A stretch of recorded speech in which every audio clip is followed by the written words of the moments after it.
Hey everybody, my name is Stacy Vandergriff and I'm the health coach here at Symbol in Albertville, and we service all of Mitchell Grocery employees. Today we're going to be discussing motivation. As you all know, you'll be able to earn credit for attending this health break. You'll receive either 25 wellness points or one ticket, whichever applies to you. So I just want to thank everybody for taking your time today to attend. And if you will just click the link in the chat, you will get credit for this. Okay. So today we're going to be discussing what motivation is, extrinsic and intrinsic motivation, the different types, the great motivation myth. We're going to be comparing motivation versus discipline, the science behind motivation. We're going to be discussing the dopamine wave, moving from goals to building systems, and practical ways to build your systems, designing your systems around your world, and how to create a system that supports real sustainable progress. And lastly, it's going to be about the 5 second override theory. We'll be finishing up with how systems make us free. Okay. So the Sunday night spark, we've all been there. It's been 11:30 on a Sunday night when you're lying in bed, and suddenly you feel it, that spark of motivation. You decide that tomorrow is the day. You're going to be eating clean, you're going to run 5 miles, and you finally start that project. In that moment, you feel invincible. But then 6:30 rolls around in the morning. The room is cold, your bed is warm, and now that spark is nowhere to be found. And as a health coach, one of the most common phrases that I hear is, I just can't find the motivation to get started. Most people wait for motivation to just show up like magic, but the truth is, it's very unreliable and it disappears the second things get tough. Also, we start believing that motivation is needed for action. Today, I want to show you why that belief might be keeping you stuck and how you can build discipline regardless of how you feel. So, what is motivation? What is it that inspires us to chase after our goals, to push through obstacles? Is it motivation? Motivation is defined as the psychological force that explains why a person does something. It is the driving force behind human actions. Motivation causes you to act in a way that gets you closer to your goals. This drive includes the biological, emotional, social, and cognitive forces that activate human behavior. Motivation isn't one size fits all. People are driven by different things, depending on the situation, their goals, and their personality type. Psychologists have categorized motivation into two main types: extrinsic motivation and intrinsic. Extrinsic motivation arises from outside of the individual and often involves external rewards such as trophies, money, social recognition, praise, or to avoid a negative outcome. So, for example, running a marathon and receiving a trophy or a cash prize. So, intrinsic motivation, on the other hand, is the internal, and it arises from within the individual. The reward is found in the activity itself or in just personal growth or fulfillment. For example, one might do a complicated crossword puzzle for just the gratification of solving that problem. When we start a new health journey, we often rely on just extrinsic motivation. While this is effective for like our short-term goals, extrinsic motivation doesn't last very long. So to find longevity, we must transition to intrinsic motivation, the internal satisfaction of the act itself. So while intrinsic motivation is better, it is still a feeling. And so feelings are the most unstable foundation we can rely upon. This is where we need discipline to take over. So I just wanted to ask everybody, so what type of motivation do you usually use? So just think about it. How are you motivated? Is it mostly externally or internally? So you could put down in the chat, you can put either extrinsic or intrinsic. The great motivation myth. So motivation versus discipline. Somewhere we started believing a huge myth about motivation. So motivation is just a feeling, and as we know, not very reliable. We've been told that motivation is needed for action. We started thinking that we need to feel like going for a run before we actually put on our shoes. But if you look at the most successful people in the world, they aren't the most motivated. They're the most disciplined. So they are people who have figured out what exactly they want and built systems around themselves in their everyday life to make it easier to make the better choice. So discipline is the structured practice of consistently following through on actions, even when you don't feel motivated. It involves creating habits, routines, and systems that make healthy behaviors automatic over time. Jim Rohn, who is an award-winning author, and he's a pioneer in the personal development space, he says that discipline is the bridge between our goals and accomplishments. That it's unnoticed, it's the unnoticed steady work done in the dark when no one is watching and when you'd rather be on the couch. He also states that motivation gets you to the starting line, but discipline is what carries you across the finish line. Research shows that discipline allows individuals to stick with behaviors such as exercise, healthy eating, and sleep routines, even on days when motivation is low. Remember, motivation is great when you have it, but it's only a feeling. It can be unreliable and affected by many different things, such as how much sleep we got, whether we had an argument with our spouse, or if it's raining outside. Sustainable success comes from designing everyday systems that simplify progress rather than waiting for that spark of motivation. The science behind motivation, biology versus intention. So, to understand why we struggle to just do it, we have to look at the brain's internal conflict. We aren't just fighting laziness, we are fighting millions of years of evolution.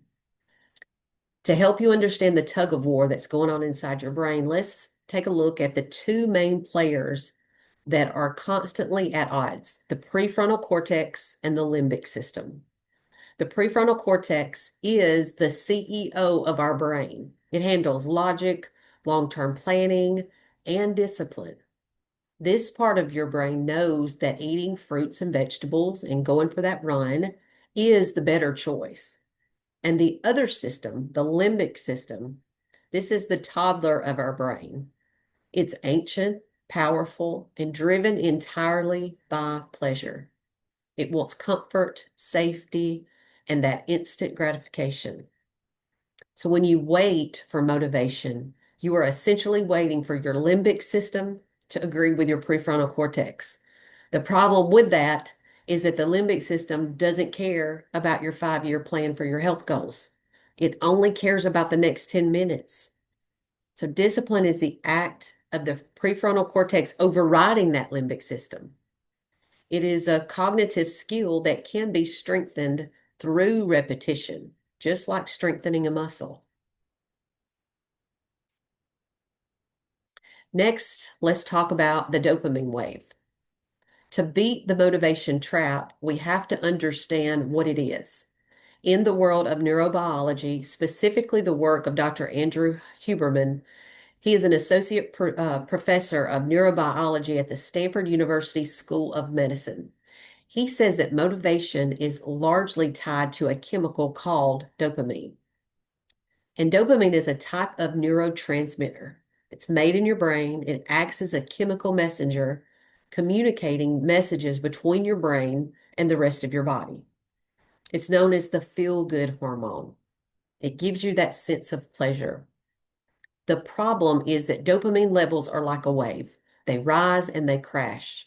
It's released at different times in anticipation of a reward, while doing something pleasurable, and also after completing certain activities. When you're in the dip of that wave, you feel very unmotivated. That's where discipline comes in. If you wait for the wave to rise before you act, you will always be inconsistent. However, Huberman's research shows us something incredible. Action actually can create the dopamine. So when you exercise discipline and force yourself to do something difficult, something you don't feel like doing, your brain rewards you with a dopamine spike because of the effort. Then you start to enjoy that activity more. Discipline is the art of the starting of the work while the dopamine is low, knowing that that feeling will show up somewhere through it. You start to enjoy the activity more, which makes it easier to make the healthy choice. So moving from goals to building systems. So we all love to set goals. They give us purpose, direction, and feeling that we're working towards something bigger. But for a lot of us, we set our goals and we still feel stuck, and we may not feel any closer to even reaching our goals. Systems are the habits and routines that we do on a daily basis. And truth is, your life is built by your systems, not your goals.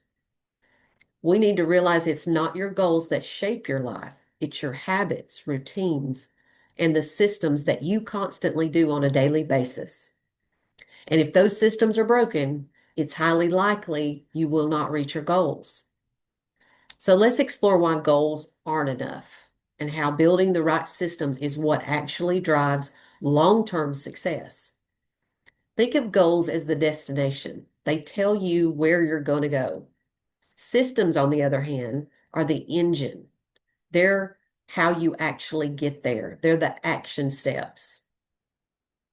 When you focus on systems, you stop chasing results and you start refining your process. You move from short bursts of motivation to sustainable momentum because real growth doesn't come from setting goals. It comes from living in a way that makes those goals inevitable, that they will happen. We need to focus on building fail-proof systems. Don't aim for a 365-day streak of perfect motivation. Focus on building a system that catches us when our motivation fails, because we know that it will. Persistence always trumps perfection.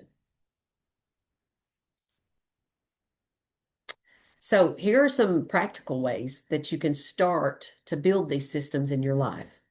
So the first thing is to define your vision. Have a clear picture of what you want to achieve and why that matters to you. This will guide your system's purpose. An example might be my kids are my life, and so I want to lose some weight. I want to have more energy and have less aches and pains so I can be more present. So there's a clear vision of where she wants to go. So the second thing is to set SMART goals. Use the SMART acronym framework to create a specific, measurable, achievable, relevant, and time-bound goal. So the S stands for specific. Clearly define what you want to achieve. M is for measurable. Establish concrete criteria for measuring the progress. A is for achievable. Ensure your goal is realistic and it's attainable. And R is for relevant. Make sure that it aligns with your goal and your broader objectives and values. T is for time bound. You want to set a deadline so that you create urgency and focus. So an example of a SMART goal for this one lady that we were talking about would look like, I want to lose 8 pounds in 8 weeks by starting a walking routine. So this goal is specific. We want to lose 8 pounds. It's measurable. You can weigh yourself. It's attainable, 1 pound per week. It's relevant. It aligns with what she wants to achieve, and it is time bound. She wants to lose it in 8 weeks. So the next thing after you set your SMART goal is to create a system. So you want to break down each goal into actionable steps that turn into a routine. So this will help you build habits and maintain consistency. Also try habit stacking, which is pairing a new habit that you're wanting to start with an existing one. So this one I use. So for me, just a little personal note, working out and eating healthy, it is a priority of mine. It's a non-negotiable.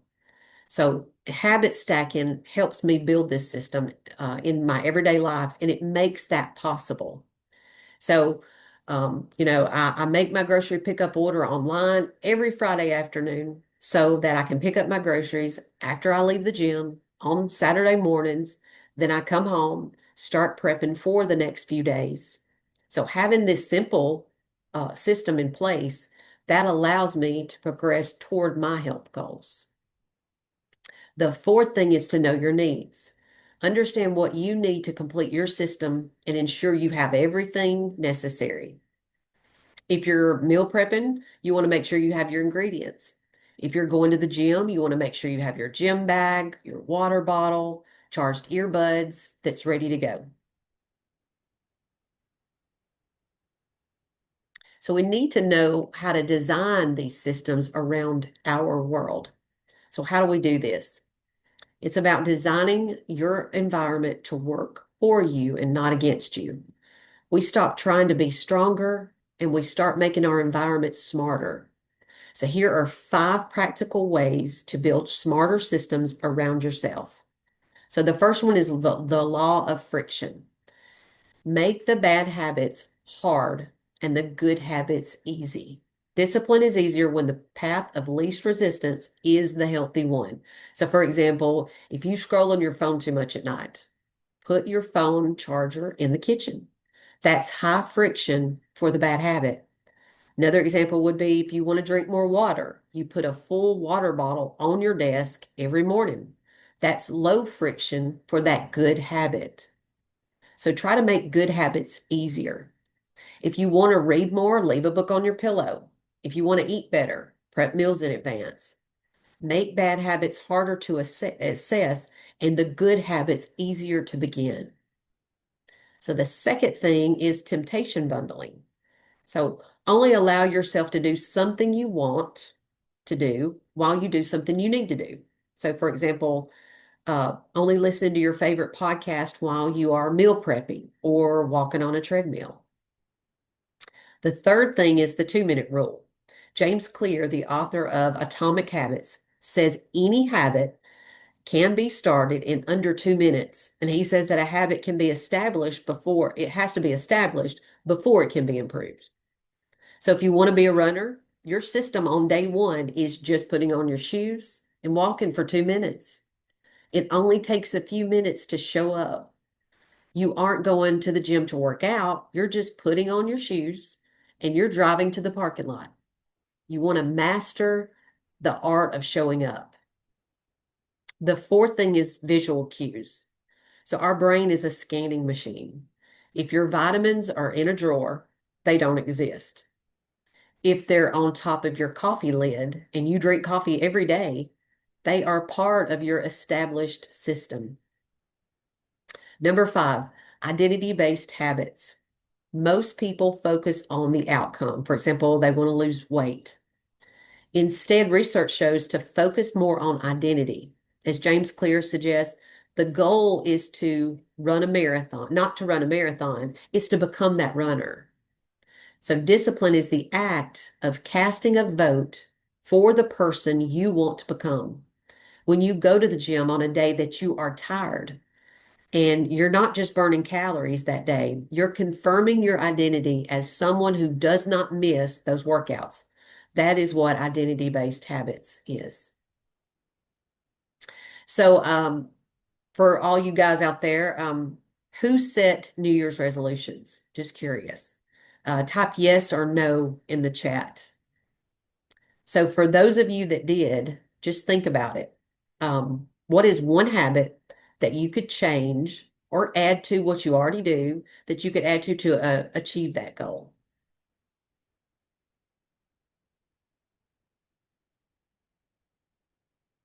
So how do we create systems that support real, sustainable progress? Number one is to start small, really small. Forget the perfect plan. Build a repeatable one. A tiny daily habit done consistently will beat huge once in a while effort every time. Instead of aiming for that 60-minute cardio hit workout, you just want to walk 5 minutes each day. The second thing is what we were talking about before, habit stacking. You make your new action part of something you already do. After brushing your teeth, write one sentence in your journal. After morning coffee, open your budget app. Anchoring new behaviors to an existing routine makes it stick. The third thing is measure action and not outcome. Track whether you showed up, not how impressive your performance was. Did you write today? Did you stretch today? Did you eat healthy today? It's about showing up, not perfect, not being perfect, having perfection. The fourth thing is to adapt and don't abandon. So life changes. So should your systems. If something stops working for you, tweak it, but don't quit. The goal is resilience, not rigidity. Lastly, the 5-second override theory. So even when you have the perfect system, you will hit the negotiation, that split second that your brain tries to talk you out of your plan. So when the alarm goes off at 5:30 in the morning, your brain begins this type of negotiation. It tells you that you need more sleep, that you'll work out twice as hard tomorrow, or that you're not even a morning person. And that's where Mel Robinson's 5-second rule comes in. She has written a book about this. She states in her book that research shows there is a 5-second window between an impulse to act and your brain's ability to kill that impulse with an excuse. So this is the knowledge action gap. To build discipline, you must stop the negotiation in your brain. When you have an impulse to do the healthy thing, you count 5, 4, 3, 2, 1, go. This countdown seems simple, but it shifts the gear in your brain from the emotional center, which wants you to stay in bed, to the logical center, which knows your goals. It is a manual override for your brain. It's not about finding motivation. It's about using a system to physically move your body when your brain tries to talk you out of it.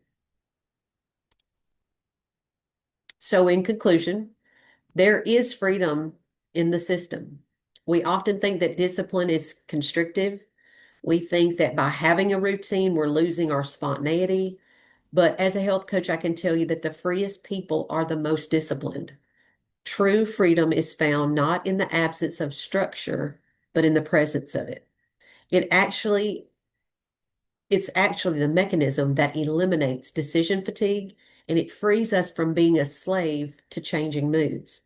So by shifting your focus from distant goals to daily processes, you build the mental strength necessary to turn a future vision into a present reality. As you stop obsessing over that finish line, you find fulfillment in the journey itself, realizing you are already living the process that leads to success. So if you're stuck, it's probably not because you don't want it badly enough. It's because your environment isn't set up to support that change.